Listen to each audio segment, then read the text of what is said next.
Mga kapatid, today is National Flag Day. At alam nyo bang may iilang bansa lang sa mundo na kayang baliktarin ng watawat kapag may gyera? Siyempre, isa na po riyan ang Pilipinas. Medyo nakakakaba kapag pula ang nasa itaas ng bandila. Ibig sabihin, nasa state of war ang bansa. Pasok sa nauuso ngayong word na force majeure. Kapag asul naman, panahon po ng kapayapaan. Mga kapatid, simbolo ng isang bansa ang watawat nito. Kaya naman bawal na bawal itong gawing costume o sapin sa lamesa. Kung hindi, abay lagot ka sa ilalim ng ating batas. At alam nyo ba na ang Philippine flag ay tinahipo sa Hong Kong? Kabilang sa mga tumahinyan, ang pamangkin ni Dr. Jose Rizal na si Delfina Herbosa de Natividad.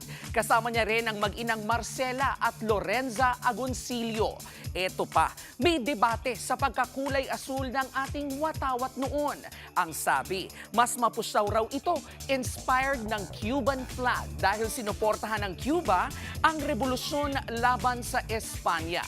Pero higit po sa trivia, reminder po ang araw na ito na bago tayo magkanya-kanyang kulay sa politika, iisa lang dapat ang kulay na pinoprotektahan natin.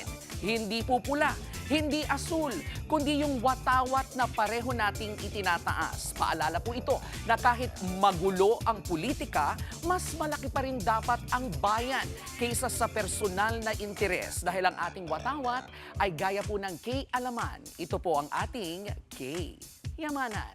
K? Okay. Mga kapatid, Jervy Wrightson po. Eto na nga. Para sa latest showbiz news at iba pang K-alaman, mag-follow at mag-subscribe na sa social media pages ng News 5.